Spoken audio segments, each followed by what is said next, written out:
Halo, Assalamualaikum warahmatullahi wabarakatuh. Selamat datang di video pembelajaran praktikum perkantoran dengan tema merencanakan perjalanan dinas. Apa sih perjalanan dinas itu? Perjalanan dinas adalah suatu perjalanan yang dilakukan oleh karyawan dari suatu lembaga atau perusahaan yang berkaitan dengan tugas kedinasan. Apabila yang melakukan perjalanan dinas adalah pimpinan dan mengadakan perjalanan dinas ke luar kota atau luar negeri, biasanya akan memberitahukan rencananya kepada sekretaris. Sehingga sekretaris dapat bertanggung jawab penuh dalam mempersiapkan segala kebutuhan untuk perjalanan tersebut. Sebelum melakukan perjalanan dinas, maka banyak hal yang harus dipersiapkan. Yang pertama, jika perjalanannya adalah perjalanan domestik, maka yang dipersiapkan 1. Tujuan perjalanan, serta rencana tempat-tempat yang akan dikunjungi selama perjalanan. Yang kedua adalah tanggal rencana pemberangkatan dan lamanya perjalanan dilakukan. Yang ketiga adalah pertemuan yang akan dilaksanakan dengan siapa, dari mana, dan apa jabatan, dan juga kapan diadakan pertemuan tersebut. Berikutnya adalah yang keempat, akomodasi. Akomodasi ini berupa penginapan atau hotel yang diinginkan oleh pimpinan. Pilih penginapan yang dekat dengan tempat pertemuan dan pilih penginapan yang memang sudah biasa menjadi langganan perusahaan. Dan yang terpenting, penginapan tersebut harus menjadi penginapan yang paling nyaman untuk pimpinan. Yang kelima, yang wajib juga disiapkan oleh sekretaris adalah transportasi. Nah, untuk transportasi di sini bisa disesuaikan dengan tempat tujuan, apakah melalui darat, laut, ataupun udara. Jika perjalanannya menempuh jarak yang jauh dan waktu yang lama, namun bisa ditempuh dengan udara, maka bisa disiapkan untuk tiket pesawat ataupun helikopter. Namun, jika tempat yang dituju tidak ada transportasi udara, melainkan hanya transportasi darat maupun laut, maka bisa disesuaikan. Dan yang keenam adalah daftar checklist. Daftar checklist ini adalah apa saja yang harus dibawa oleh pimpinan sebelum keberangkatan harus di-checklist terlebih dahulu. Berikutnya adalah persiapan perjalanan jika melakukan perjalanan ke luar negeri. Hal-hal yang disiapkan tidak beda jauh dengan perjalanan domestik. Yang pertama adalah tujuan perjalanannya. Yang kedua adalah tanggal rencana pemberangkatan dan lamanya perjalanan. Yang ketiga, pertemuan yang akan dilaksanakan dengan siapa, jabatannya apa, dan kapan diadakan pertemuannya. Berikutnya adalah akomodasi, penginapan atau hotel yang diinginkan oleh pimpinan. Kategorinya sama, hotel yang membuat nyaman pimpinan, dan juga hotel terdekat dari tempat pertemuan. Yang kelima, transportasi. Untuk transportasi, jika perjalanannya mancanegara, selain mempersiapkan tiket pesawat, sekretaris juga harus mempersiapkan SIM internasional jika dibutuhkan, atau harus mempersiapkan supir untuk antar jemput selama pimpinan berada di negara tersebut. Yang keenam, daftar checklist, yaitu daftar apa saja yang harus dibawa. Yang ketujuh adalah paspor dan visa. Nah, ini adalah pembeda dengan perjalanan domestik. Untuk perjalanan mancanegara, wajib menggunakan paspor. Paspor adalah sebuah identitas seseorang jika melakukan perjalanan ke luar negeri. Paspor itu sendiri dikeluarkan oleh kantor imigrasi. Jika di dalam negeri kita punya KTP, untuk di luar negeri saat diminta identitas kita bisa memberikan paspor kita. Selain paspor, yang dibutuhkan untuk melakukan perjalanan ke luar negeri adalah visa. Visa adalah surat izin dari suatu negara untuk memasuki daerah atau wilayah negara lainnya. Visa ini bisa diurus di perwakilan kedutaan negara yang akan kita kunjungi. Dan yang terakhir adalah health certificate. Health certificate adalah surat keterangan sehat. Selain mempersiapkan dokumen perjalanan baik domestik maupun mancanegara, hal yang juga wajib sekretaris siapkan adalah surat tugas dan travel fund. Jenis travel fund beragam. Yang pertama adalah traveler's check. Traveler's check adalah alat pembayaran semacam cek yang dapat diuangkan pada bank yang mengeluarkan atau pada pihak yang ditunjuk. Berikutnya adalah letter of credit. Letter of credit atau LC merupakan cara pembayaran internasional yang menjadikan atau memungkinkan seorang eksportir menerima pembayaran langsung tanpa menunggu berita dari luar negeri.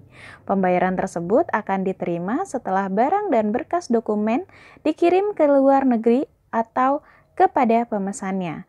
Secara hematnya, LC ini adalah surat hutang seorang importir. Jadi, jika ada LC ini, jika kita mendapatkan pesanan dari luar negeri, kita tidak perlu menunggu informasi dari pihak luar negeri apakah sudah dibayarkan atau belum.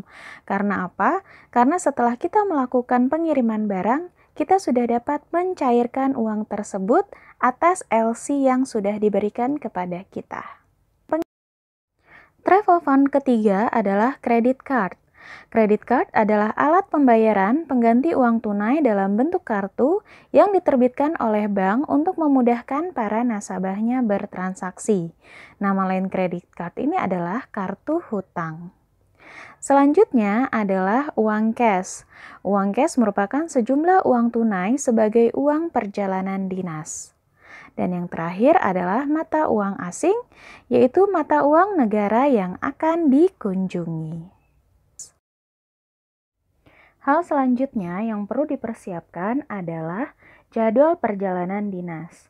Membuat jadwal perjalanan dinas harus terdiri dari 4 rangkap. Yang pertama adalah untuk pimpinan, yang kedua adalah untuk keluarga pimpinan, di mana keluarga pimpinan juga harus mengetahui kemana pimpinan akan bertugas. Dan yang ketiga adalah untuk sekretaris, agar sekretaris bisa memantau pimpinan dan perjalanannya dari jauh. Dan yang terakhir adalah untuk arsip perusahaan. Jadwal perjalanan 4 rangkap ini kita sebut selanjutnya dengan itinerary. Berikutnya saya akan mencontohkan cara pengisian itinerary, di mana studi kasusnya Anda seorang sekretaris dari Bapak Robert De Niro, Direktur PT Nexus Indonesia yang beralamat di Jalan Indah nomor 16, Jakarta Selatan. Bapak Robert ingin melakukan perjalanan ke luar negeri, yaitu ke Singapura dan Malaysia. Pada tanggal 15 Januari 2021, Bapak Robert akan rapat dengan Mr. Alex, CEO dari Asia Corporation, untuk membahas penjualan saham PT Asia Corp. Rapat dimulai pada pukul 9.30 sampai dengan pukul 2 siang waktu standar Singapura. Rapat dilakukan di ruang rapat lantai 15 di PT Asia Corporation. Bapak Robert menginap di The Fullerton, Singapura, dan selanjutnya Asia. Tanggal 17 Januari 2021, Bapak Robert dijadwalkan ke Malaysia untuk bertemu dengan Mr. Tengku Saleh, seorang CEO Berjaya Company, untuk penandatanganan kontrak kerjasama PT Nexus Indonesia dan Berjaya Company. Hari berikutnya, pimpinan dijadwalkan untuk pulang ke Jakarta. Nah, kita akan melakukan pengisian itinerary. Bentuk itinerary adalah seperti berikut ini. Informasi yang bisa kita dapat di itinerary adalah nama pimpinan, bagian, tujuan, lalu tanggal pembuatan, siapa yang membuat, dan siapa yang mengetahui perjalanan tersebut. Karena di sini studi kasusnya yang melakukan perjalanan adalah pimpinan, maka yang mengetahui pun juga adalah pimpinan kita. Selain memberikan informasi nama yang melakukan perjalanan, juga yang membuat dan yang mengetahui, itinerary juga memberikan informasi tentang tanggal keberangkatan, tujuan keberangkatan, waktu keberangkatan, nomor penerbangan, hotel, nomor telepon, kegiatan selama melakukan perjalanan, dan keterangan. Nah, untuk mengisi tabel berikut, kita harus melakukan booking online terlebih dahulu. Berikut adalah contoh untuk booking online. Pertama, kita buka dulu aplikasi untuk melakukan pembelian tiket. Kita pilih keberangkatan dari Jakarta dan kota tujuannya adalah Singapura. Berikutnya, kita pilih tanggal untuk pergi, di mana tanggal perginya adalah karena ini keluar negeri, kita usahakan 1 hari sebelum tanggal terjadinya rapat, yaitu berarti tanggal 14 Januari 2021. Selanjutnya kita pilih untuk jumlah penumpang 1 dan kelas penerbangannya pilih kelas bisnis karena yang melakukan perjalanan adalah pimpinan. Selanjutnya, mesin akan mencari penerbangan yang kita pilih, yaitu kelas bisnis pada tanggal 14 Januari 2021. Dan muncullah jenis-jenis penerbangan pada tanggal 14 Januari. Kita pilih penerbangan langsung yang tidak terlalu pagi. Jadi kita pilih menggunakan Garuda Indonesia pada pukul 3 sore. Sampainya pukul 6 waktu Singapura.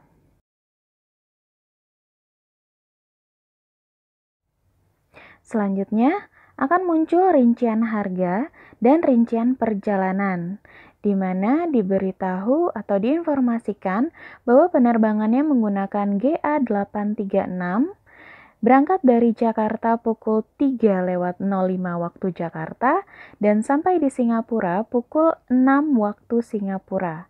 Lama perjalanannya 2 jam. Selanjutnya, kita isi data pemesan. Data pemesan adalah data kita yang memesankan tiket. Saya isi dengan nama saya dan nama belakang, nomor telepon, dan email. Selanjutnya, kita isi nama travelernya atau nama pimpinan kita. Kita pilih titelnya, yaitu Tuan, lalu nama depannya, yaitu Robert D., dan nama belakangnya adalah Niro. Tanggal lahirnya juga kita isikan, bulan lahir, dan tahun lahir. Berikutnya adalah kewarganegaraan pimpinan kita. Berikutnya yang paling penting jika melakukan perjalanan ke luar negeri adalah mengisi nomor paspor. Jika tidak mengisi nomor paspor, maka tiket tidak dapat diterbitkan. Jangan lupa diisi juga negara penerbit paspor, tanggal, bulan, dan tahun berlakunya paspor. Sebagai pengetahuan, masa berlaku paspor adalah 5 tahun. Namun efektif perjalanannya hanya 4,5 tahun, di mana 6 bulan sebelum masa berlaku paspor habis, paspor sudah harus diperpanjang. Dan biasanya beberapa negara tidak akan menerima paspor yang hampir habis masa berlakunya. Selanjutnya yang perlu diisi adalah asuransi-asuransi ataupun memilih bangku. Jadi ada beberapa fasilitas yang bisa kita dapatkan jika kita memesan via online seperti ini. Yang pertama, kita akan memilih nomor kursi di dalam pesawat. Di sini saya pilihkan untuk pimpinan nomor kursi 7A. Selanjutnya, kita dapat memilih asuransi-asuransi yang ditawarkan oleh aplikasi. Yang pertama ada asuransi COVID-19, lalu ada asuransi perjalanan, berikutnya ada asuransi keterlambatan. Untuk bagasi hilang itu bebas ya.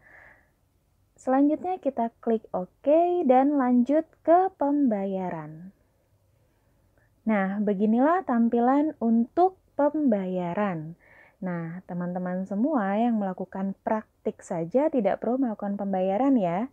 Cukup sampai menu pembayaran saja, di mana teman-teman bisa mendapatkan seluruh informasi yang dapat dituliskan di itinerary. Setelah melakukan pemesanan, saatnya kita mengisi itinerary dengan nama pimpinan, bagian, dan tujuannya, yaitu tujuannya ke Singapura dan Malaysia. Selanjutnya, untuk tanggal keberangkatan, tiket pertama yang kita pesan adalah tiket untuk Singapura, yaitu pada tanggal 14 bulan 1 2021. Tujuan Singapura dengan waktu keberangkatan 15.05 dan sampai di Singapura pada pukul 18.00 dengan penerbangan GA836. Selanjutnya, kita akan melakukan booking untuk penginapan. Dari informasi sebelumnya, penginapannya adalah The Fullerton Hotel Singapura. Maka kita cari hotel The Fullerton Hotel Singapura. Selanjutnya kita pilih tanggal untuk stay-nya. Durasi untuk stay-nya yaitu 2 malam karena tanggal 17 pimpinan baru melakukan perjalanan ke Malaysia. Dan guest-nya jumlah tamunya 1. Nah, berikut adalah The Fullerton Hotel Singapura. Di sini kita bisa memilih kamar yang cocok untuk pimpinan. Pilih kamar yang menyediakan breakfast, yang menyediakan wifi, dan yang bisa dilakukan reschedule. Berikut adalah tampilan kamar-kamar yang tersedia di Hotel The Fullerton Hotel Singapura pada tanggal 14 Januari 2021 untuk 2 malam tentunya. Di sini saya memilih kamar dengan tipe Premier Esplanade dengan free breakfast ya, free cancel dan reschedule pastinya.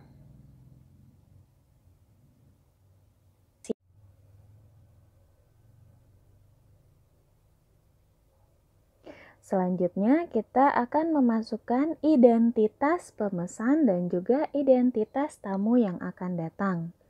Isikan kontak name-nya dengan kita sebagai si pemesan, lalu nomor telepon, dan juga email yang bisa dihubungi oleh hotel. Berikutnya, kita isikan juga nama dari tamu yang akan datang ke hotel tersebut.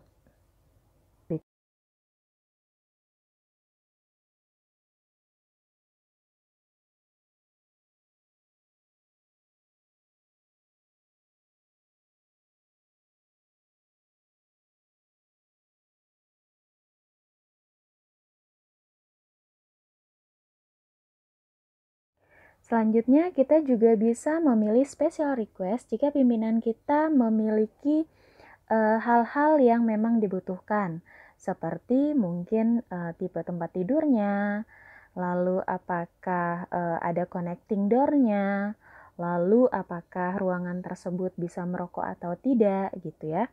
Nah, di sini kita memilih saja untuk yang non-smoking room, bahwa kamar yang dipilih adalah kamar yang tidak bisa merokok.